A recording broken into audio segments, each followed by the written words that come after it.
In this video, we're going to see how we can use the Consumer Price Index to compare the value of different products over time.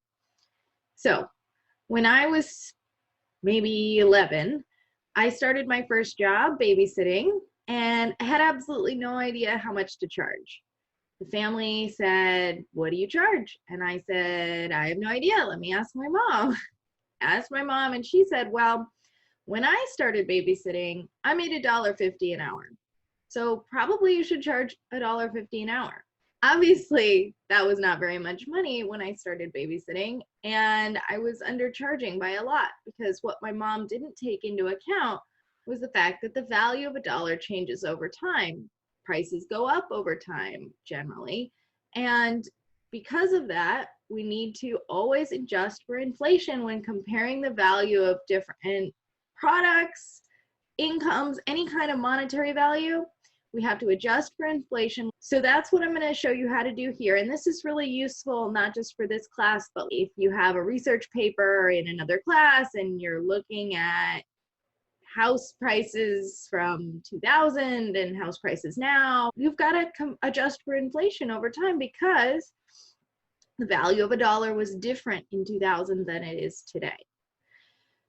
So the way that we do that is actually pretty simple. It's just like converting between any type of units. So like inches to feet or pounds to kilograms. What we need to do is divide by the units we have and multiply by the units we want. And I've included a formula to show you how that works. If I want the price in year X and I have the price in year T, what I need to do is divide by CPI in year T and multiply by CPI in year X.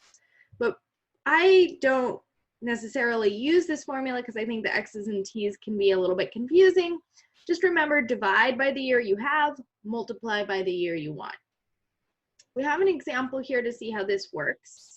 Here we have a family and they are talking about their starting salaries, how much money they made at their first job.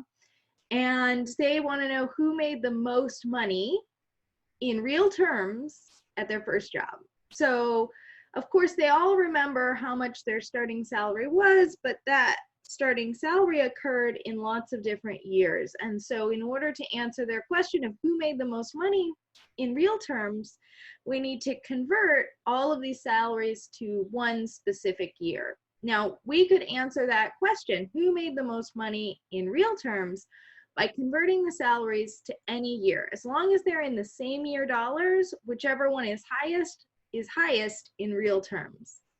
I will give you, though, usually the year that you want to convert to. So here I've said convert all of the salaries to $2010. That means that in each case, we're going to be multiplying by CPI in 2010. Sally actually started working in 2010, so we don't need to do any conversion to get her salary in $2010. But if you were to do that calculation, you can see that what you've got is $33,000, divide by the year you have, multiply by the year you want, and you've got $33,000. For Dad, we're going to have to do this calculation to get the answer. He had $24,000 for his starting salary in 1975. So we need to divide by the CPI in 1975 and multiply by the CPI in 2010.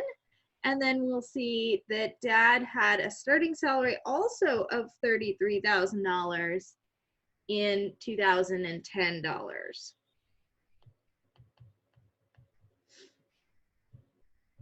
Mom earned $30,000 in 1985. The CPI in 1985 was 90. We want to convert that to 2010 dollars, and you plug that into your calculator, you'll get 36,667.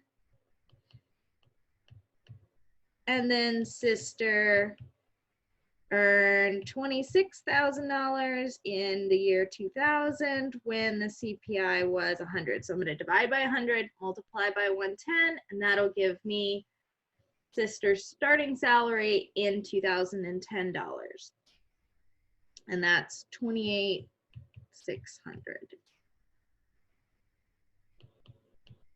And now that I've converted all of the salaries to the same year dollars, I can compare and see which one is the highest. Of course, that's Mom, obviously. She earned the highest starting salary of all of the people in the family.